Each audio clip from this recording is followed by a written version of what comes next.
Hello guys, welcome to my channel comfort cooking. இன்றைக்கி நம்ம பார்க்க போகிறது சிம்பிளாக பண்ணக்கூடிய கிட்ஸுக்கெல்லாம் ரொம்ப பிடிச்ச ஒரு பன்னீர் ஃப்ரைட் ரைஸ் ரெசிபி எப்படி பண்ணலான்னு பார்க்கலாமா? நம்ம பாஸ்மதி ரைஸ் ஒரு 1/2 hour ஊற வச்சுக்கலாம். இந்த மாதிரி ரெண்டுமே ஃபுல்லாக எடுத்திருக்கேன், 2 வழக்குமே ஃபுல்லாக எடுத்திருக்கேன். தண்ணி வாஷ் பண்ணிவிட்டு அதுக்கப்புறமா ஊற வைங்க.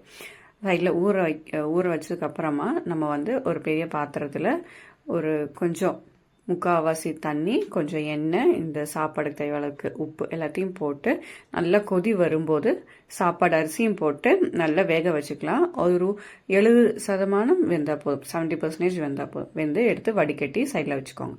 வச்சதுக்கப்புறமா ஒரு கடாயில் ஒரு டேபிள் ஸ்பூன் எண்ணெயில் ஃபஸ்ட் பன்னீர் சும்மா டோஸ்ட் பண்ணி எடுத்துக்கலாம். இந்த பன்னீர் நான் கியூபாக இந்த மாதிரி குட்டி குட்டியாக கட் பண்ணி எடுத்துருக்கேன். டோஸ்ட் பண்ணி எடுத்து மாற்றி வச்சதுக்கப்புறமா திருப்பி அதே இதில் கொஞ்சம் எண்ணெயில் இந்த ஆனியனோட ஒயிட் பார்ட்ஸ் அது போட்டதுக்கப்புறமா கார்லிக், பூண்டு அதையும் போட்டு நல்லா வதக்கிக்கோங்க. பூண்டு நல்லா வதங்கினதுக்கப்புறமா ஒரு பெரிய வெங்காயம் இந்த மாதிரி நீளமாக கட் பண்ணி ஒரு 2 நிமிஷம் நல்லா வதக்கிக்கோங்க.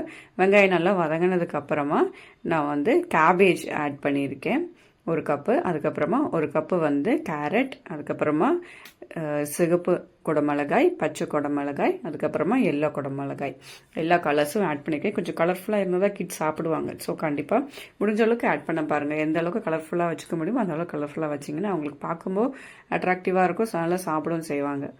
இந்த மாதிரி அதுக்கு தேவையான அந்த காய்க்கு மட்டும் தேவையான அளவுக்கு உப்பு போட்டு நல்லா வதக்கிக்கோங்க. பொறுமையாக மீடியம் ஃப்ளேமில் வச்சு ஒரு 3 to 4 நிமிஷம் நல்லா வதக்கிக்கோங்க. கேப்சிகம் சீக்கிரமாகவே வெந்துடும். இந்த மாதிரி வதக்கினதுக்கப்புறமா நம்ம வடித்து வச்சுருந்த சாதத்தை அதுக்கு மேலே போட்டு மிளகுத்தூள் ஒரு 2 டீஸ்பூன் 3 டீஸ்பூனே எடுத்துக்கோங்க. கொஞ்சம் தாராளமாகவே எடுத்துக்கோங்க. எடுத்துக்கப்புறமா இந்த சாப்பாட்டுக்கு கொஞ்சமாக தேவையான அளவுக்கு உப்பும் போட்டு நல்லா மிக்ஸ் பண்ணிக்கோங்க. நல்லா கிளறி விடுங்க. பொறுமையாக பண்ணுங்கள், ஏன்னா அரிசி உடையக்கூடாது.